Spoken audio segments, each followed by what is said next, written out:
Being here for free. Yeah, it's still stuck. Or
here with another episode of the Battaglia Theory. It is so good to be here and just being with you guys on this wonderful weekend. Every weekend's a wonderful weekend because we ain't got to work. Here I am with my guest of the weekend, Johnny Hood. This guy, he's my father-in-law. He does grief counseling and he's done a bunch of other businesses and cool stuff, but we'll get into him in a minute. This week, we are on the topic of grief, ladies and gentlemen, and what that does to people. Grief is it's a thing, man. It's a feeling that most humans have, man, and it can stop you dead in your tracks. And it's not just about losing someone, just where your life is at. It's also about grief as well, and just everything about grief and how it swallows us and how it changes how we view the world, how people interact with us. There's so much about it that it changes. So we got a somewhat of an expert, I'd say, in here to help us out with that. This week, guys, we got Painter's Drink Productions. We've got Another Blessing Window Washing, who are sponsoring this podcast. They've been sponsoring it since it started. My great uncle Perry Hartman, who you guys met in the first episode, he's the man who helps make all of this possible. So if anybody can, give a great shout out to the man, Uncle P. He's going to be the one who's going to be helping us with this forever and ever because I don't want nobody else helping out with this thing. Well, Johnny, it's good to be here with you, man. It's good to be here. Yeah, man. I'm glad we got to decide that we decided to start doing this podcast. Yeah, man. And so tell us a little bit about grief counseling, man, and what all that entails. Oh, man, look, I really had no idea for a long time, but, so how I even got into it was, my sister had passed away suddenly of a heart attack at 44 years old. That was different for us because we never had anybody in our family die with something like that, and so, that was a shock for us, and so we didn't really know how to deal with it, and then, of course, my other family's really struggling with it too, my mom in particular, and so normally I could just encourage people, just kind of lift them up, but just in my mom, I couldn't help her get past that because she really struggled. I felt like when my sister's heart stopped, my mom was did too, and just a few months later, she also passed away with a heart attack. I mean, just 4 months later, it's crazy. So that was a lot there. And then right about the same time, my father, who had one bout of cancer, had come back, same time to come back with a vengeance, and then just a few months later, the next year, he passed away. Right, so it's just like it's just too much, and I'm already looking for answers, and during this time, I don't realize that I'm losing myself. Right, so I'm just feel like I'm trying to be strong for everybody. And then I get a call like I'm out at work. I'm in Knoxville. I get a call that my brother's been in a car accident. And they feel like it's something medical. And so we just start praying. But I'm headed back here, and by the time I can get back from Knoxville to pull up in the driveway, and my sister had called like right when I pulled up. I was afraid that they were just waiting for me to get home before they told me, but they really nobody knew anything. As soon as I pulled up, I heard my sister call me, and I heard the words, "He didn't make it." So after the fourth time in about 3 years' time, man, it was just It's just tunnel vision at this point. So he has an aneurysm, right? He's 44-year-old health coach, everything going great in life, right? And he has an aneurysm. So yeah, like tunnel vision, like you see it, like it literally. I felt like we live here on the creek. It's beautiful, always running, always water sounding. Always birds, always everything here. And in that moment, man, there was none of that. But no sound, no nothing, man. There was nothing. And I guess when I lost it, I really didn't really understand how to deal with grief because nobody ever teaches you how to deal with grief. In my mind, I just got to be strong for everybody else. We'll get through it because the things that I heard, time heals all wounds. That's crazy. Time heals all wounds. And if you had a flat tire, you can sit on the curb and wait for time to air it up, right? But there's a process that you have to go through, and I didn't know that process. So in that pursuit of just trying to find who I am, because sometime in that 3 years, at one point, I smiled so much that if there was ever a time when I wasn't smiling, people would ask me what's wrong. I have 100 people ask you what's wrong, and so, but I didn't know because I didn't even remember when I lost that, right? Because that was just like it's just one thing after another after another, and somewhere in between there, I lost that jump, and I didn't even know how, but I knew I didn't like being the way that I was, but I had no idea how to get out. Right? Or where it started. Right. I've noticed one thing I want to commend you on, man. Before you even got into any of this grief counseling and stuff, and like you touched on, before losing your father, you lost your mom, your sister. But before all that, we're gonna take it back to when. Yeah, you know exactly where you're going, man, or where we're going. When I lost my dad, dude, you were the first person to check up on me, man. And this was before you even dealt with any death or grief or anything else in your life. Yeah. I remember him dying, and then me and you, it was a couple days after that, we went to the local Mexican restaurant out here, and I remember just sitting and talking to you about it. You had such a grasp on it, even before you experienced grief yourself. So I don't know, man, I felt like you were leading to do this, because there was everybody gave thoughts and prayers, and, during that time, I mean, thoughts and prayers and everything like that. I'm not knocking it. Like I love them. I take all you can get, but when you go through that, that's the last thing you want is thoughts and prayers. You want to be with somebody who experiences that pain with you. Yep. And even though you didn't experience it yet, you just sat there with me, and I felt like you felt what I was feeling during that time. And that's really, that's when I noticed that, like, this grief thing, when you told me about it, it clicked in my head, because I know how you were and who you were whenever you were there for me in my position, and I just want to commend you on that, man. We've been sitting here talking about it. I just wanted to. So I think in that moment too, I really had no idea about dealing with grief. I just couldn't imagine what you were going through, but I love your dad, and just the shakeup that had to be, because, I grew up without my dad as a big part of my life. I couldn't imagine, in the times that you were, because these were formative years, so high school for you. And I just couldn't sit in the house and think that just call you or send you a text saying pray for you, because everybody was doing it. And it's okay because, a lot of people don't know what to say. And I still didn't know what to say. But I knew that I couldn't just leave you sitting there, and just not dealing with it. You just deal with it by yourself.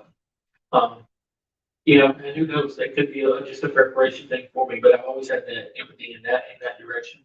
And but I had no idea I was going to need it to this extent for myself, right? And so it was amazing just to get to be here, because I love it, man. Less like you guys, you and Dom have always had a special place in my heart too, man. When we pray for our kids, we pray for y'all, right? So it's like it's the same. It's just always been that way. And so it's just really cool how guys just kind of work these things out, and how we get to live together, right? Yeah. We live together. Two houses, three houses down from each other. We do life together. It's amazing. And it's just really is just amazing how God works these things out. So in that, like when I was going through trying to find myself, I found you look everywhere, and I didn't see anything specifically biblically at the time. Like it just had a plan laid out. But I was just looking for anything, really, any kind of relief to get back to who I was, and I had just no idea. And I stumbled across literally the only evidence-based grief recovery system in the world. It's the only one, and it was Grief Recovery Institute. And so I bought the book, and I went through the book, and I did the work, and everything they were saying to me was making sense to me. And so and going through that, and they just nailed me. It's exactly where I was, and they helped me to get to where where I needed to be. Like before that, trigger moments like LSU football games. I love LSU football, and my dad, even if he was in Louisiana, we went together at times. We would watch the game together, be on the phone while the game's on, be on the phone at halftime. Of course, especially after the game, breaking the game down like we were coaches, But it's just it was something we did. And so for years, at least 2 years, I didn't even watch an LSU football game. So those times were kind of hard. This year, though, it's really, and last year too, watch some. But just be able to make those changes and get back to a normal life. Because before, those kind of things would just crush me in a day or a weekend, and that's just is what it is. So to get back to normal things, it was amazing to be able to get through that, because I've been through the process, and there is a process. That's a thing where so many people, whenever they're grieving, or some people don't even realize that they're grieving, but there's definitely a process. There's steps that you have to do through the process of time. Time doesn't heal wounds, but doing the right things in a process during that time will absolutely do it. And there's a lot of things that people really understand that they even have grief. They don't even know what grief is, because we don't really talk about it, right? I don't know about you, but when I grew up, if you cried, it was go to your room and cry. You had to be alone, right? Or if you're gonna cry, I'll give you something to cry about. Oh yeah, a bunch, yeah. I wasn't the best kid in the world, and just different things like that. So nobody ever teaches you how to deal with grief, man. Like everybody was, but they were good-hearted people. They meant well, but nobody knew. They weren't taught. They were in your position. Yes, they were teaching you what they needed to do, right? And that's all they knew. They teach what they know, and so it's kind of how it just passes on down. Unfortunately, we learn how to deal with gang. If you get a sudden bankroll, people all that gang, people get throw all kinds of advice at you, tell you how to deal with it, right? But whenever you got a big loss, then nobody's just crickets. Like nobody's around. It's almost like nobody really knows what to do with it. But if you really have to define grief, grief itself, it's not just over a death, like you said. There's a lot of things that people grieve over. Grief is a normal and natural reaction to a loss, and so man, there's so many losses too that you can really go over. And self loss, family loss, man. There's empty nest, divorce. Is a big one too. I've even seen some friends that coming out of addiction. It's like they grieve that there was just that life that's hard to get past, right? So there's grief in that as well. And there's just so many things. I think one of the best definitions of grief that I really it was really based on death, but it was they said that it was like reaching out for somebody that's always been there, and when you need them this time, they're not there, and so that really hits you pretty hard. And, but there are really like over 43 different types of losses, and 43 different things that Grief Recovery Institute lists out. But your basics, like we just said, just the things that you don't even realize that it's grief a lot of times, but it really is. And the thing too is everybody's different, and like your grief is not my grief. And so even with my sister, when she lost we lost our brother. My sister, we lost the same brother, but my relationship with my brother was different than my sister's relationship. Right? So even in those moments, I couldn't say, "Hey, I know how you feel," because you don't know. You don't. That. You And really I like when you brought up talk about the LSU games, how you'd always watch them, and then your dad would be on the other end of the call, and you'd be talking about the LSU games, and then the fact that when he was pulled from you, you felt like that those moments were pulled for you too, that you could never be able to sit down and watch another LSU football game and feel the same. Right. And I know that pain, because my father, he loved music. He was entranced with it, enthused about it, all sorts of bands. And when I would listen to that music, because I was thinking of it, wouldn't make me feel better. I'd think, oh, I'd hear his song and I'd feel better. But then I would feel worse down the line. I noticed that you hear a song, or you smell a smell, or you see a sight, and you just feel that heaviness in your body. It kind of just, you're standing and you don't want to be standing no more. You just want to lay there where you're at and just soak in it, because you know that those moments aren't happening anymore. Right. With that person there, you can always make new memories, but you always know that memory isn't going to be with the person that you made it with. Right. And I know this is getting real deep and down in the dirt here tonight for this podcast, but I feel like you said, let's do it, man. It's something that has to be discussed, because like Johnny was saying, there's so many people that don't know how to help other people through it. Yeah. You feel like you're alone. Like when you said, when your parents send you in your room to cry because they don't want to hear it, and you're just in there crying alone. It really makes you. Yeah.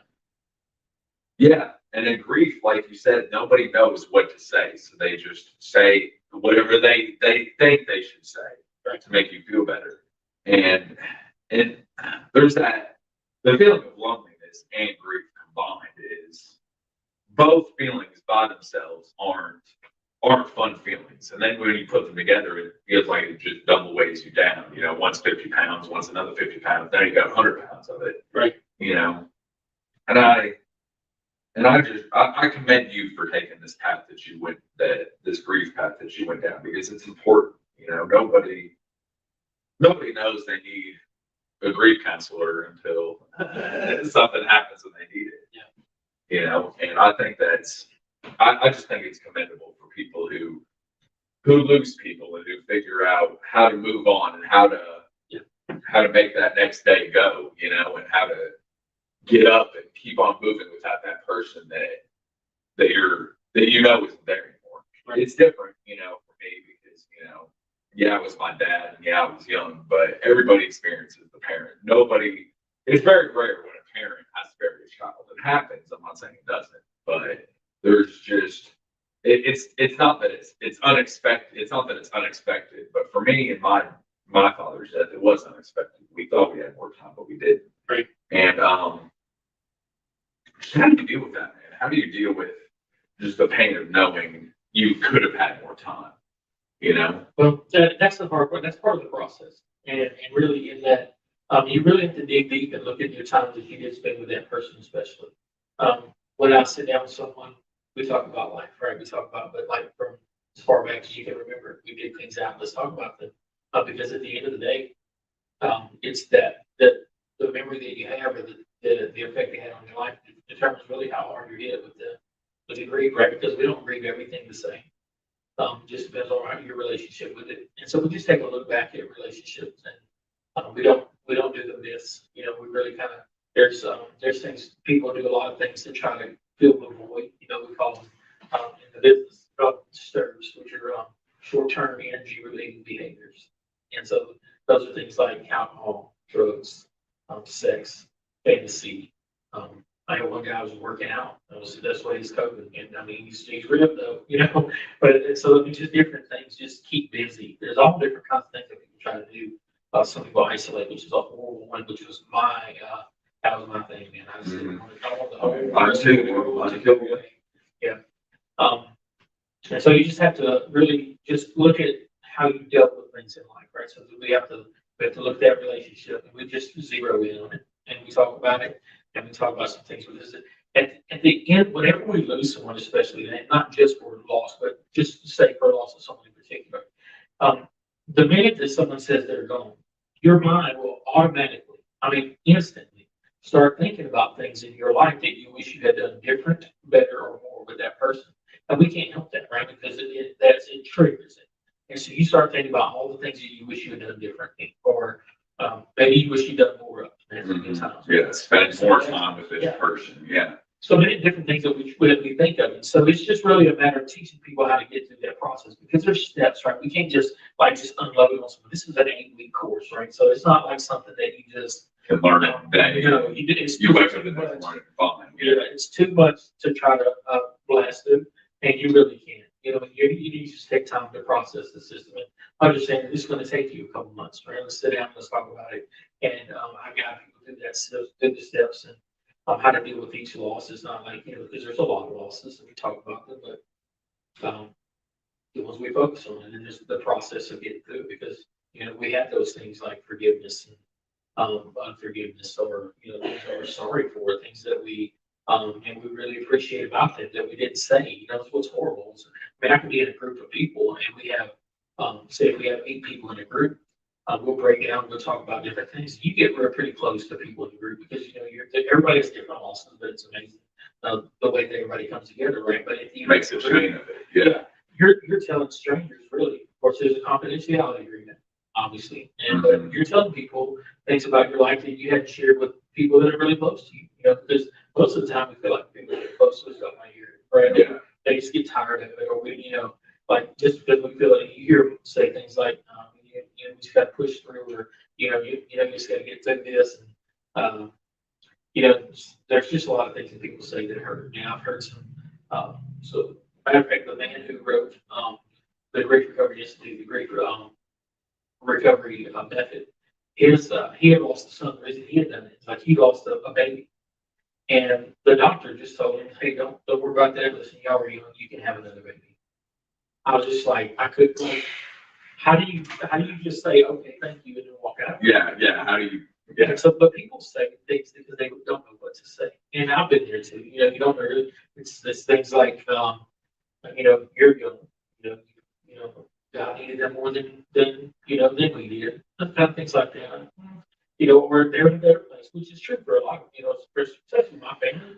But it didn't fill the void that, I'm stuck here without them. Those are my pillars for me in my life. I don't know about you, but I mean, these are prominent people in my life, because I keep my circle small, and my family was in it. And so when 4 out of the 6, I'm 6, right? So I have one sister left. And so when 4 out of the 6 are gone, it was just like, man, what do you do now? Because this is scary. I was scared to get too close to my other sister. Like, well, you gonna take her too? But can we be real about that too? Like about faith, and because I'm an associate pastor, right? So at Christ Point Church, 9/11, at the square in Sparta and in Smithville on Sundays. Exactly right. So but to be real, and you think you're mad at God, I'm not mad at God, right? Faith is the last thing you want to hear. Faith, yeah. Well, it's also it's one of the losses, right? It's on the list, right? Loss of faith is one of them, and it's just like, I just don't understand it. Now, for me, I have been fortunate enough to be saved for a while and just been through some life. And one of the best things in my life were I had a mother and a grandmother that I had seen literally bury their children, and still their faith never wavered. To me, that was amazing faith, and that was a witness to me. And so in those moments, like I was brokenhearted. I got to be honest, I was mad at God, but I didn't question it as much, because I know that He's in control and He's got a great plan. But it's understandable for people to, like I cuss when I'm praying. When I was asking, Lord, what's going on here? And I'm just like, then I catch myself. I'm like, oh man, like, you're God, right?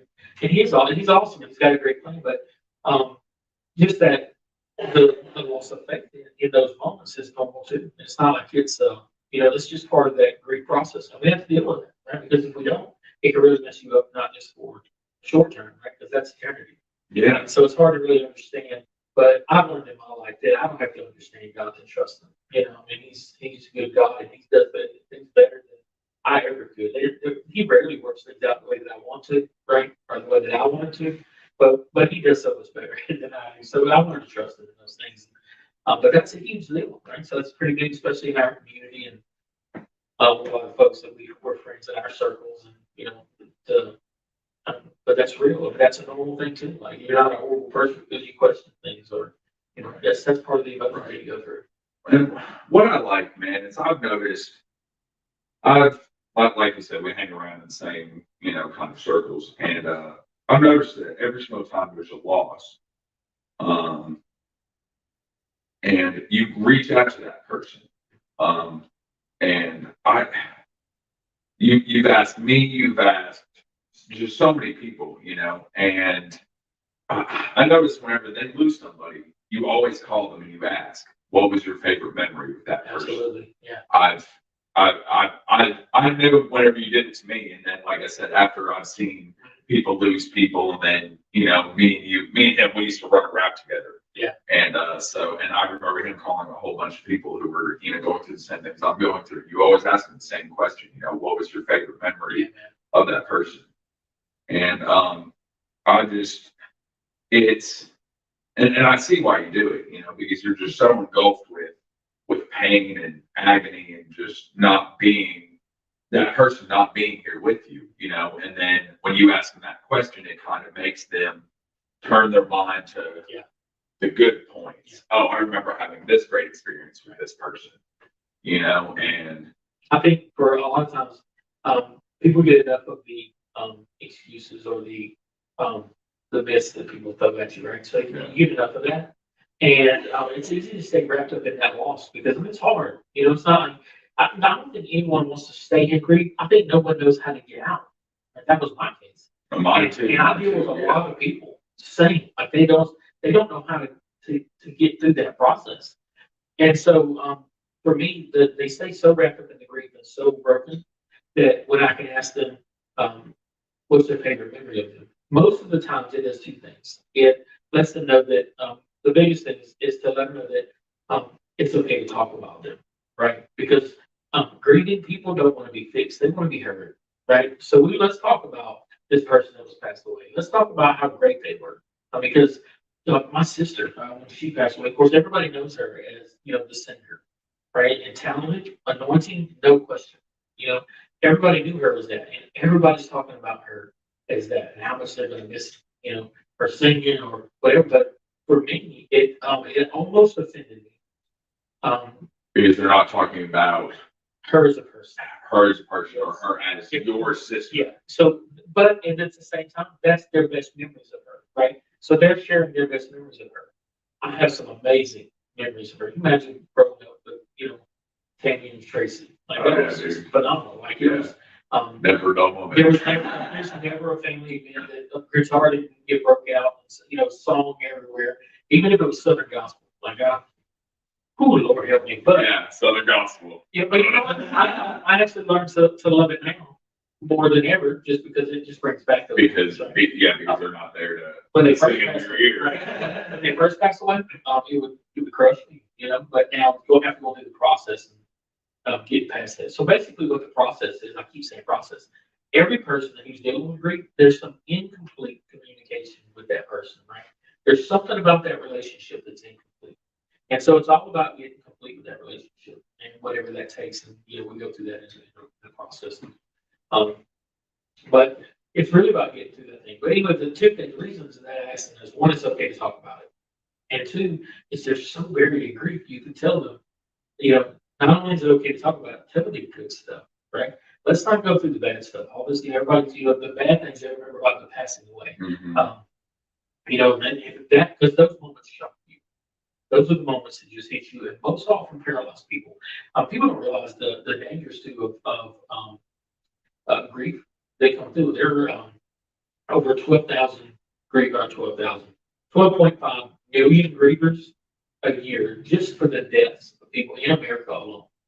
And there's 17 million grievers over broken up relationships, divorces, things like that. That's not including children.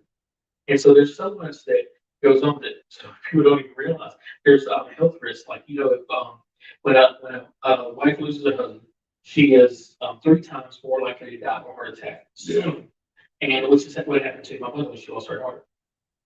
Her daughter. And so, but men are twice as likely to die of a heart attack after losing a spouse. I mean, so those stresses, they're real. And here's one that never really seems to get the books is car accidents. They're 93% more likely to die in a fatal car accident than someone who's not grieving. And the reason is, I don't know about you, but when your dad passed away, for me personally, there were times where I would get from point A to point B, say go to work from home. I have no idea. Yes, never remember how I got there. They don't stop at red lights. Yeah, nothing. Nothing. Don't remember anything. And so we're so consumed by this that if we don't deal with it, we can be so consumed by it, we pull right out in front of someone. But that happens all the time. 93% more likely to do it. And, we just don't think about those. That's the importance of really dealing with grief versus just letting time heal something. Yeah. Well, because grief, for me, grief is kind of like a fog. You just, like you said, you don't remember how you got from point A to point B. You just, all you know is your head's filled with this person, and then you think, okay, I can drive, I go in the car, start the car, put it in reverse, and you just drive, play loud music, scream at the steering wheel, my windshield knows how many conversations I've had with it, and it's like you said, how you just don't remember. You don't know how you got from here to here. And that's why I said fog, because you don't see it. You don't see it, but you know that it's there. You know that it's changing the area around you. You don't know what's in front of you. You don't know what's behind you. You just know that I've got to get this next 3 feet. Okay, this next 3 feet, there's nothing else in front of me. There's nothing else in front of me. Yeah. And I've noticed that for me, grief, it'll hit in waves. I'll be fine for months, and it took me because I was at the hospital when my father passed away, and not many people get a phone call, oh yeah, they're gone, they haven't made it. But for somebody who's in the room and watches it, me and my mom were in there, we didn't even notice. A visitor came in, gave him a hug, he was sleeping, he woke up, like jolted up out of bed, and that was it. But we were so determined of just talking to the person that came and visited him. We didn't even notice that he already been left. That he just slipped off, and then we just look at him and we're like, "Oh, snap! Wait a second, he's not here." And then even after that point, then I go to the funeral, and then I'm asked to talk at it, and just everything. And it was a good 7-8 months in. I remember it very vividly, that it was just, it didn't happen all at once. It was just 8 months down the line. Okay, now you process. Now you know that he's gone. Right. It's like your mind just finally turns itself on. It's like, hey, this person ain't here anymore. I'm going to make you remember. Right. And I remember just losing it. And it was just like, I remember feeling so bad as an individual for not crying over my dad dying, but then when I just carried that, I don't know, it was kind of an anger, like, wow, you were a piece of crap, like your dad left and you just didn't shed a tear, you didn't care. You just woke up and just kept on the plan. Yeah. What's crazy about that is everybody feels different, right? So many other people will judge the way that other people deal with loss, and everybody does different. Like I said, there's triggers. The danger of doing that, I use the analogy of the tea kettle. How there's whenever stuff is boiling, the pressure gets built up, it makes a whistling noise, right? So it's just like it warns you, hey, let's do something about this. But what happens is we compress it, right? Because like you, I was like, hey, I gotta be strong for my family, right? We've got some things we gotta do, we gotta take care of business, and there's no time for this, right? There's no time for grieving, there's no time for crying. We're just moving on. And so what happens is, it's like taking a cork and putting it in the top of that tea kettle. And so what happens is that thing keeps boiling up and then something else happens, right? There's more pressure, something else happens. Something goes on at work, you lose your job, someone else passes away. There's a relationship, a lot of relationships are destroyed these times. Things like that keep going, keep building up pressure. And finally, at some point, that it's gonna have to blow, right? And the problem with that is when it does, like everything comes out all at once. And so that was for me when, of course, losing my parents and my sister, like it was just tough. But I felt like I had to be strong, for everybody else. And I really felt like I was doing pretty good at that. I was bothered that I couldn't encourage more, like both my parents, man. When my sister passed, like no parents should ever bury their child. And so it was just nothing I could do to really help it. And I really wanted to, but I didn't know what I know now, right? So it was part of my drive to know more. But being stronger. So when I got to work, when my sister called me and said he didn't make it, it's like that was my kettle, right? That's where I just really it's almost like it made everything fine. It's like it wasn't final until that moment. But After the third person, yeah, done, right. done Yeah. that. And so then this happens again. And I'm just like, that's when I hate to use the term losing because there's nothing wrong with that, your grieving process. But for me, there was no more holding everything in, right? That was my kettle moment that exploded. And I literally, went down to the creek here in that log and I cried till I just couldn't breathe, and it was just one of those, it just hit me. And then, of course, that was also the push for me too, though, to find some relief because I knew that I couldn't keep living like this. There's got to be a way out of this mess. And I started to name the group that we do Unstuck because I just feel so stuck. I mean, you talk to people in grief that nobody wants to be the way they are. They just feel stuck, right? Because we're going by what we've been taught. We'll talk to you a little bit about different myths that people believe in. Like Please. one of them is that time heals. Like everybody just thinks if you just give it time, it'll be okay. So what you do is you just suppress it, hopefully over a matter of time. But man, listen, those things come back. But instead of it relieving, you're bottling it up, pushing it in. Another thing happens, you put it on top of it, on top of it, on top of it. I say about every problem in life, just about, if any problem that goes away by itself can come back by itself. And it usually comes back at the worst possible moments, right? And so those are things that if you don't deal with, they will come back to you. So that time heals was a horrible myth, and the grief alone, and we've had times where somebody be crying and say, hey, just leave them alone, give them a minute. So this person feels like they have to go be alone, right? Mm-hmm. Nothing worse than that moment. Like when you're going through grief. Yeah, when you're at the bottom of the barrel, being alone. Yeah. Horrible, but there's a time that when you feel like maybe I'm supposed to be alone, right? When you get alone and you push everything away and everybody away, right? So, and that's a dangerous place to be too. And so, being strong for other people, that was my thing. I was just like, I have to be strong for other people. You know what? No, there's no rule saying you have to be strong for anybody. You have to be healthy, right? You have to get take care of yourself and be healthy. And helping people is great. Being strong for other people is great. But you have to, you have to be able to take care of yourself, and you have to be able to deal with that yourself. Because if you don't, you're gonna be broken down while you're trying to help somebody else. The same analogy of the flight attendant. He tells you, hey, you get your own oxygen mask on before you try to help somebody else. It's the same. You gotta have that oxygen. So the other one is don't feel bad, right? So people don't feel bad. The man who told the writer of the program here, she says, you're young, you can have more kids. You don't feel bad, you're in a better place.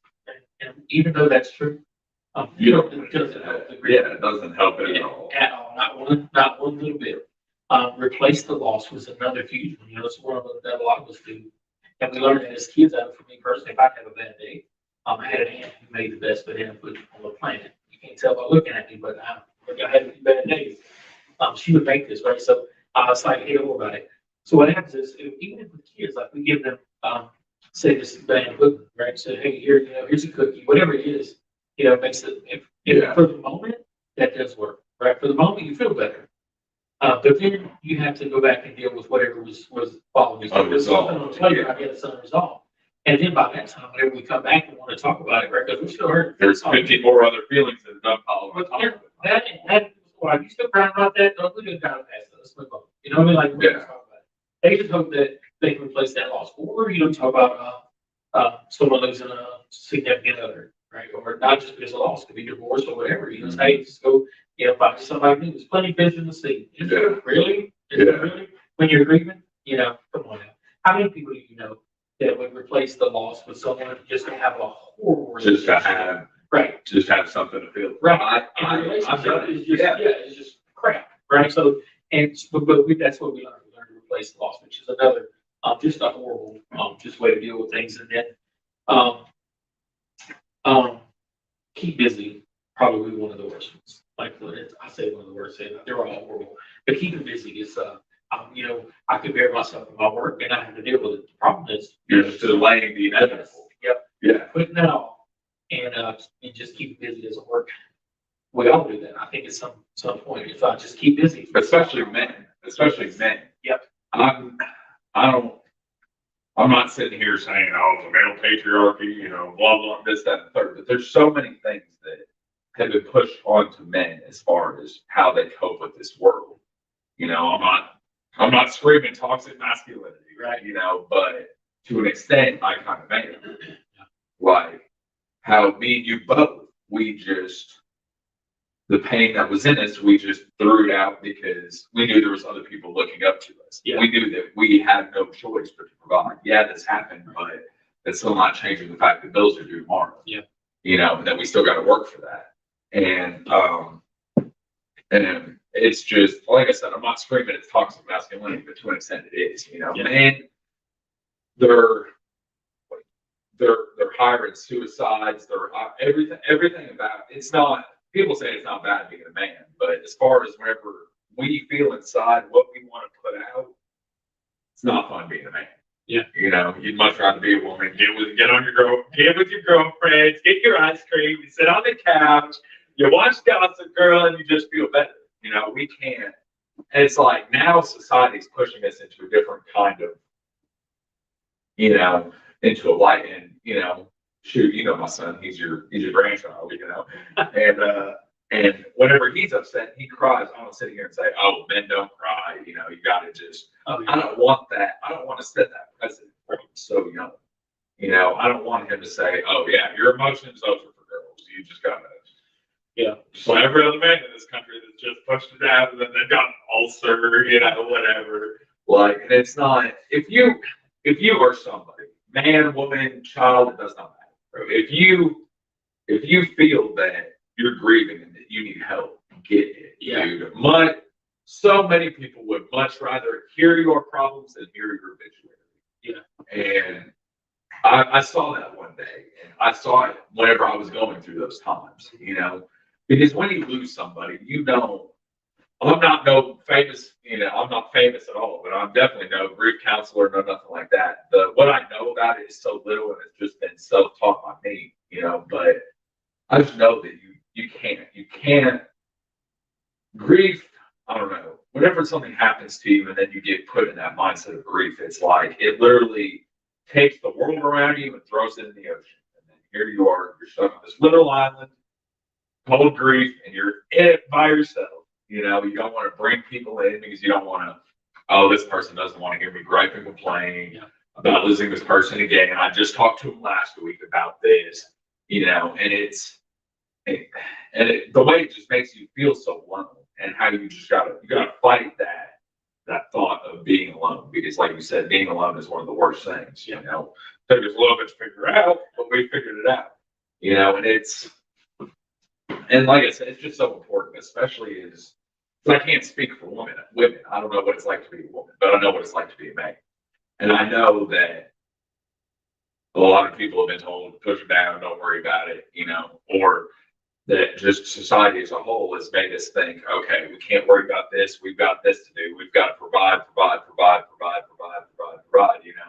Meanwhile, we're sitting here dying inside, and there's nothing we can do about it because you don't know what to do about it. Because you don't know what to do about it. Exactly. I think too, there's a balance in that. I know some very strong women and some and men too, but we do have to move on, right? Because life moves on. Like everybody else, your world stops, but everybody The world still doesn't stops. Yeah. So That was hard for me. When I got the word that my mom had passed away, I'm driving again, right? So I'm another time, matter of fact, I'm in another state, so I'm driving.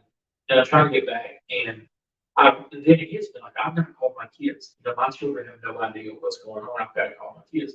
And so I need to get over on the shoulder so I can make phone calls, several of them.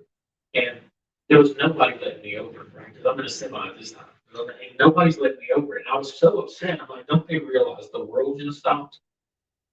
But there's the dick. But they don't realize because for them, That's the hard part. Yeah, your world stops, and everybody else is still rolling, and you don't know how to get back on that thing. You know what I mean? So like, it's just a tough time. But I think men, for not just men, but women too. Man, anybody that has that avenue, I do think we need to stop with the stereotypical. You can't talk about your feelings. You know, you can't talk about things. I mean, like I'm not about a girly man. You know what I mean? Like I'm still old school. Yeah. So, but there are avenues, right? So to not go get help because there are people that will listen, I will listen, right? And so there are ways and there are places to go to get help and to not get help because you're worried about what people think of you, but would only hurt your relationships, even with those people that you're worried about what they think of you. Yeah. Right? So, and there's just so much that we can do and so much we need to do to really kind of push this through, especially with, with our kids, like not teaching them to suppress their anger or their feelings, it's easy to get frustrated. Big children, they don't know how to express their feelings, right? So that they just have a cry. Whenever they're overwhelmed, it's just a cry. And they may not even cry for everybody else, but when they're home, that's their safe place, right? So that's where they're going to get it, and they're just going to break down. There's just different things that we need to do. If our children want to, if they're having a hard time, let them. It's okay. Let's talk about this. Let's not just push it to the side because you think it's not. You know what I mean? Like if you have somebody that's 12 years old and they're just going into conniption over a pimple for you, that's not a big deal because you're on this side of that, right? So you're many years past that. It seems so small to you, but in their moment, that's their 9/11 moment, right? It's just like for whatever we have our, that seriousness of it. And there's just so many things that come along with that as far as kids losing, moving, trying different school, moving to different schools. Like, oh man, listen, if there's one thing parents can tell you to stop doing, is stop telling your kids. Stop moving around so much. Oh, you can find more friends. Right. So, here's the biggest thing. When you try to tell your kids, hey, we're going to move, you're going to meet more friends, and they say, well, can I come back and visit these friends? And you tell your children, yes, I'll take you back to visit them. And then you're never going to take them back to visit those kids. Please don't do that. Those are the things. The white lies. Yeah, the white lies. It teaches them to not trust or, and that's a whole other gamut, right? Because there's intangible losses that we have that are not just the normal grief things. We're talking about for people who are molested or things like that for children, especially. Like there's a loss of safety, a loss of control, a loss of trust. Those are losses too that people grieve, and so you never really know what people are going through. If you just see the grief that they're going through in that moment, but if you can really just take some time to think about where they may be coming from, you can be more empathetic. And really just what a concept! Yeah. Treat others how you would like to be treated. Ain't that crazy? It's crazy. There's such a problem, especially in today. You see just mental illness just soaring, man, just skyrocketing up because. Seems like everything around us is just in shambles, and emotionally too, we don't learn how to deal with a lot of things. Here's what happens. Back in even before my day, because this wasn't in my day, but back in the day, children grew up with their parents. Kids grew up with their father in the field. They learned how their father handled stuff, right? So then their father goes to work, and then all of a sudden the moms are raising the babies. And so the especially the sons, they're seeing how the moms deal with things versus what their dads do. And I'm not putting down the moms because moms are amazing, and my mom was one of the best. Right, but what she does is teach what she knows how to deal with. So you pick up on those things, even if she's not say teaching you. You pick up on how women deal with things. So then we have the emotional issue back and forth, right? So right now we live in a world where it's just crazy like that. The absent father it's horrible in America. Like nobody gets married anymore. You have babies. And the dad kind of shows up, right? Yeah, and just backs out if he wants to. Yeah. And so those kind of things too. Like we really need to really focus on just strengthening the kids and building up in that. Because there's a lot to it's just a lot to that grief. It's not grief isn't just for adults. Yeah. But really just showing them how to grow up, how to do. So we've learned, we used to learn that way. Everything about the way we learn is a different process. And so, we still have to be men. Listen, I'm all about strong men. I'm all about, I hate to use the word manly men like I'm putting down on somebody that's not, but it really is just a matter of, Jordan Peterson a statement he talks about, man needs to be dangerous. Yeah. Not that he has to go out and do something, but he needs to be able to control it. Martial artists know this thing, they learn these, they could be dangerous, but they don't have to. Yeah, but last resort, there's not somebody who's never done it who's like, oh, I'll beat you just because I can. Yeah, I'd rather be a warrior in a garden than a gardener in a war, right? And so there's that balance of it. You got to have that. And so it's just really just learning to deal with those things and being a man and dealing with it. And say being a man. That's one way to say it. Because, but no, but your generation. That's what I'm saying. Yes. But that's what they used. Yeah. They used it as be a man. Yeah. Man up. Quit being a sissy. Yeah. Quit being a nigga. Yeah, that's what. Yeah. That's the nicest way I've ever heard you say it. Well, it's the nicest way that I've never heard it said. So but yeah, that's where, as a society, we're doing better about it, but where we have failed so many people for so many years, and I don't know, man. There's never really been a right, healthy discussion, not just in America, but in all of the world about what pain is and how to deal with it. Yeah. And that's why everyone just keeps teaching what they know, right? So they pass down these things like time heals. Mm-hmm. Yeah, because their dad said it, their mom said it. Yeah. And so they mean well, but nobody ever knows really how to deal with an uncomfortable subject, right? And so I've done that too myself for a long time. Like, hey, I know how you feel. Like, I lost my brother, or I lost, but you don't. So can we talk about some of the things you should say and shouldn't say? Mm-hmm. So let's, right? So most of the time we say the wrong things because we don't know what to say, right? So people will say things like that, like they're in a better place, or I know how you feel is quite often one of the worst things you can say to someone who's grieving. Because you don't. No matter, I can talk to you, right? Because our fathers died in a very close similar, together. Yeah. Very similar way too. Yeah. And so I can say I know how you feel, right? Because but you were also 40-something years old, right, when I was 18. Right. So the relationship dynamic is totally different. And so we don't know how to say it. But what should you say in place of that? It's like, hey, listen, I can't say that I know exactly how you feel. But I know when my father passed away, I felt X, Y, Z. It's hard to get through this. Most of the time, they're just like, exactly. Or it depends on how the relationship was, right? You used to just talk about different things, what they felt, or you can just ask them how they feel. Or the number one question, what's your favorite memory about them? I love to, when especially people who lost a spouse that they've had for 40 or 50 years. And I ask the question most often is, man, do you remember your first date? And but they tell you that first date, it's like they light up. It changes. It changes their thought of them in that second. Yeah. So instead of just kind of not really talking about anything that's going on, because most of the time we don't want to talk about people that's passed away because we've always been taught this. We just don't talk about it. Yeah. Right, stuff it down.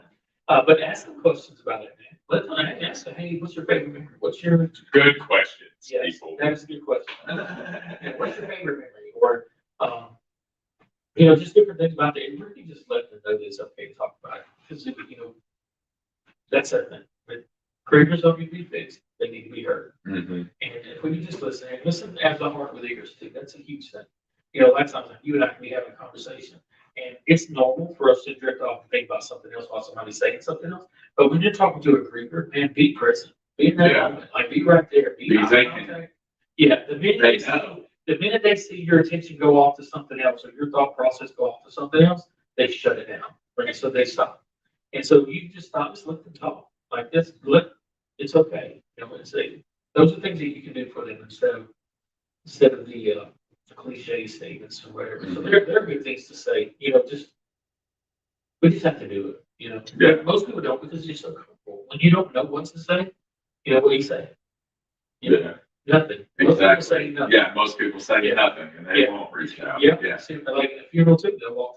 Just kind of, hey man, sorry about your loss. Now on the way out, like you're walking by, I want to say it. Because what do you say? But there's nothing wrong with people being that way, right? They just don't know what to So say. it's not their fault, and it's not their fault for not. I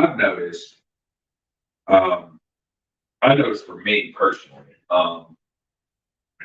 we have a mutual friend. His father passed away not too long ago, and when I saw a Facebook post about how he made it, and how his dad passed away and all this, and it was for like literally a split second. I was like, dude, how can you be angry? You're a grown man. You're 60 something years old, Like I'm sitting here 25 years old, and I've got 3 kids, but my dad ain't met one of them. Right. Like when Gideon first, Gideon is my 4-year-old. He's 40. Colorado, yeah. But there's this picture that my brother made for me it was for Christmas one year, and it was a picture of me and him and my father, and we smoked cigars, and all 3 of us had a cigar in the picture because that's something my dad loved to do. But that's something his dad loves to do too. Yeah, this is my mother-in-law. I don't know if I've ever brought this up or not, but sadly, I married one of his easy wonderful. I'm just kidding. I love you. But I noticed, so he made this picture of all 3 of us, and it was my dad photoshopped in between us, and then Gideon, who's 4, sweet, doesn't know no better, never saw this person in his life because he was dead and gone way before Gideon was even thought about, And he would just talk to him about, oh, who's this? Who's this? And then Mom would tell him who he was, We finally got him to understand it, and it's, I don't know, man, it's still to this day sucks, And then you see people who've lost their dads, so lost any parent, dad. I haven't lost a mom yet, thankfully, so I don't know what that's like, but I'm sure it'd be in the same realm of something somewhere down the line, just losing a parent in general, And then I see somebody who's fully grown, their kids are fully grown, they're out living their life, and then they're sitting there grieving about their parent passing, and then it's like I said, I just got this split second of anger, like, well, why are you upset? Yeah. Here am I. Then that's when I realized, Jacob, you might not be as okay with this as you thought you would. Yeah. So then I had to go back and be like, all right, let's deal with this. Yeah, let's deal with this. Exactly. That's a normal reaction to it, right? Because it's almost a little bit envious, right? Because it would be amazing, I think, for my grandkids, especially, to experience my dad in the better years, right? Because we had the best relationship when we were younger, when we were adults, really ended. It was amazing relationship. Like I wish my kids could experience that with my father too, right? So, but they don't get to, right? Yeah. So it's kind of just one of those, just hard to deal with. So there's a little bit of bitterness in there for that, just because we wish that something had been done better or more, different, better, or more. And remember that, different, better, or more. Your mind will automatically go like that. And so, but we do those things, and those little feelings, they're okay. Like I don't want to push it off like to have those feelings is wrong, because it's your reaction, right? It's your normal reaction. It does trigger you to say, hey, there is something we need to deal with, right? Because we can't just push it down and just not deal with it, because then it happens every few months. You try to drive home, you start crying so bad, you have to pull over because you can't see, right? Because that happens too, right? So because we don't deal with things. So when we learn to deal with them, we can really be happy for others. Like I see people now that have times with their dads. Like when I used to, every time I pick up my phone, it hurt, because my dad was my most dialed phone number, right? When he passed away, most dialed. And then after he passed away, my little brother was the most dialed phone number. And then he passed away. And it's like, it's just crazy. And so the people who still have that, it's normal for you to just kind of be a little bit envious, because there would have been a great relationship. But you just got to work on those things. It's okay. It's okay to feel that way, is what I'm trying to say. However you feel, it's okay. Whether it's hurt, whether it's just sadness, whether it's pain, whether it's anger, right? Because there's a lot of that, because we don't address that either, right? Because we don't speak ill of the dead, but everybody knows nobody's perfect. If you're in a relationship with somebody, you got some bad moments, right? There are things that are hard to deal with, right? So we have to deal with those too. So even though we think about the process, part of the process with grief recovery is dealing with those moments too, right? Because there's some things that we need to talk about in every relationship, because they're not all perfect. Most of the time, when you talk to somebody about somebody that's passed away, quite often when I'm meeting with people, it takes a little while for them to get to the bad side of things, right? So most of the time I have to cry, Mhm. So they don't want to say anything negative, but it's okay, right? Because they have negative things about you too, right? So everybody has some negative parts, and how do you deal with it? And with that being said, the one thing I really want to address is guilt. You know, because we feel so guilty. For me, I feel guilty for making it to age 45, which is crazy because my brother and my sister both died at age 44. Yeah. And so, but there's a lot of guilt that comes along with that, and one that I've noticed really in particular is people that are sometimes sexually abused, they grieve that the loss of trust and safety. They struggle with that because sometimes they will feel like it's like they feel guilt for that, which is crazy. Like it's their fault. But yeah, but that's part of that process, right? And then also people who have someone in their life that died by suicide. You know, because a lot of times we think if I would have just done this, or if I They'd would still have just be here. done that, yeah, they could still be here. And so one thing you have to really be careful to do and not to do. So anybody watching this, we want you to know that if you have somebody that's died through suicide, by definition, the word guilt is because someone has intent to do harm and has harmed someone, right? And so most often, this is something you've never seen this coming, right? So you didn't do something to intentionally harm them, that's the question I asked. Did you do something to intentionally cause them to commit suicide? Well, no, I had no idea. Right? If I'd known, right? So, but since there's no intent to do harm, then guilt is the wrong word, right? So guilt is something that needs to stay in the dictionary.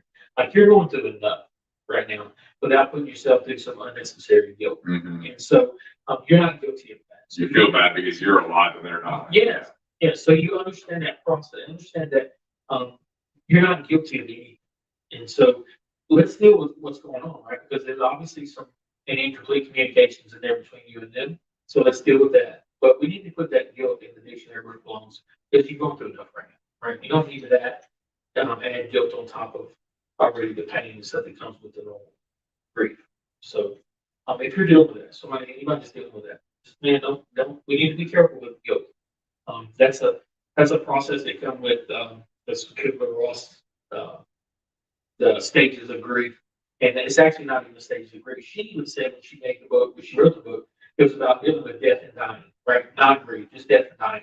And so, but media and universities have picked this up as 5 stages of grief, and like Right. there are no stages, right? Because I don't know about you, Because everybody's different. yes, and it bounce back and forth. Right? I know that anger to sadness, that anger to sadness, that anger to sadness, and back to whatever. You know what I mean? Like there's so many different things you can go through. So it's not the same for everybody. So we can just learn to deal with whatever we're going through without having to feel like we have to go through the stages. That's when she's talking about death and dying, someone that knows they're dying will go through those stages typically. Mhm. And that's true. But grieving for someone else that's already lost, that's the 5 stages of Yeah. grief that the university put in. She herself said that's not what that was about. That was about death and dying. Mhm. What I noticed is whenever my dad died, that I just had so many, I wouldn't say unforgiving moments, but there were so many moments between us that drew a wedge in between mine and his relationship while he was here. And I never got to address those before he left. Right. You know, and you're in the same boat. There was so much time where your dad wasn't there, and then he showed up so much later, and then you finally get him, and then he's gone. Actually, for me though, we did get stuff by. So for me, I've talked to a lot of people that don't, right? Especially when there's long illness. If there's a long illness, most of the time we don't want to bring up. We push it off. Right. Listen, we're not going to talk about that right now. We know we only have a certain amount of time. I'm not going to spend it talking about the past or whatever. Let's just go from here, right? So we don't deal with those things. But there's a way to do it. There's a way to do it, and it's part of that process. And I would love to go more into that, but we need a few weeks, right? And so, I do want to tell people where they can get it done. Clean Heart Ministry in Sparta on the square every Tuesday night at 6:30, which actually is taking off until after Christmas, but starting January 3rd, we'll start back again Tuesday night at 6:30 for group. I also meet with people one-on-one, and we deal with some personal stuff, right? Because there are people that I meet with during the day that we go to. And I do this with Clean Heart for free. Anybody that goes through Clean Heart is 100% free. There's no charge whatsoever in that. So there's the avenue for that. So we have some big things coming up for um, what we call the Real Grief Recovery Center, and we're growing that. And so there's some big things on the horizon for that, but we'll talk about that another time. Right now, we'll talk about where you can get some help, and it's free. Right, so you don't have to go through anything that you're going through right now. Or if you just want to talk to somebody, the group is great for that. If you want to go through this process, there's also a book called The Grief Recovery Method, and you can. I've already got stuff packed up, or I'll show you what that book looks like. But The Grief Recovery Method, go get that book and just walk through the process, and but we go through it with you too. So there's some avenues and some ways to really get through this stuff. You don't have to face this or not have to know how to get unstuck, unstuck. To get unstuck, there's ways to do it. And but Clean Heart Ministries on the square in Sparta, Tennessee, Tuesday nights at 6:30. And if you have any questions too, you can just email me at Johnny at realgriefrecovery.com. Johnny at realgriefrecovery.com. Any questions you may have, we can I'd love to correspond. Or I have his number, so you can email me at thebattagliatheory@gmail.com, and I can put you in contact with this man, because Clean Heart Christian Ministries, what that company that he's going through this grief recovery and who he's doing it for, that is something that my dad actually started before his, before he got worse and before he passed away. So this is something. Steve and Susan Colquitt, they're the people who run it. They're amazing people. They're like my grandparents. They've helped me out. They helped my dad out. They've got so much. It's not just grief counseling. If you deal with addiction, porn, drugs, alcohol, the list goes on and on. Whatever addiction you have, they can help with that. Yeah. Anger management. I was fixing to get there too, because Dad had to take a lot of the classes before he could teach them. Yeah. Crisis pregnancy. Yeah, a whole bunch of stuff. Yes, they can help young moms. They can help people who are sad. They can help people who are. It's just people who are hurting. Yeah. People who are hurting in general, whatever your need is, yeah, and veterans too. But that's really what gets my gears going, because we don't do a lot for the people who did a lot for us. Yeah. And no matter how I hate war. I'm completely against war, but I don't hate the people who had to go and fight it, because it wasn't on them to do it. Some it was, some it wasn't. The point is, we have to start helping people around us. Those are the people who have fought for our nation, who haven't fought for our nation, the people who were homeless on the street, the teen mom, the hurting soul, just the hurting soul. We have to start helping more.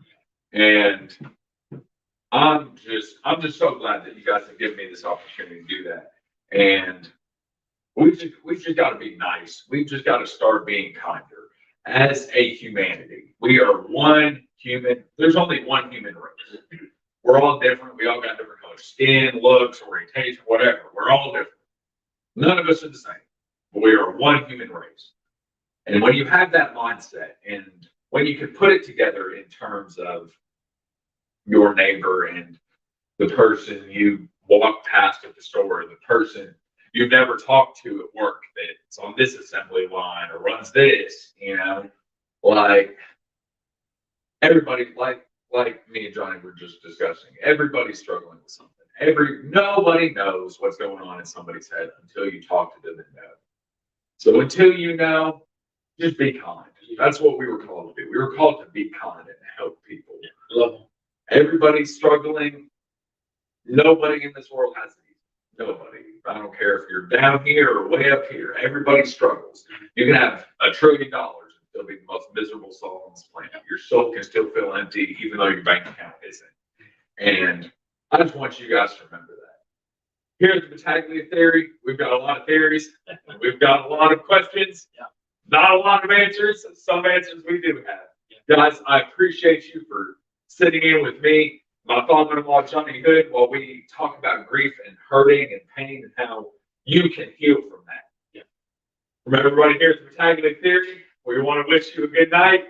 Thank y'all for coming out and supporting the Battaglia Theory. This is your boy, Back Daddy Battaglia, signing off. Everyone have a great night. Woo! Another one done. Oh. And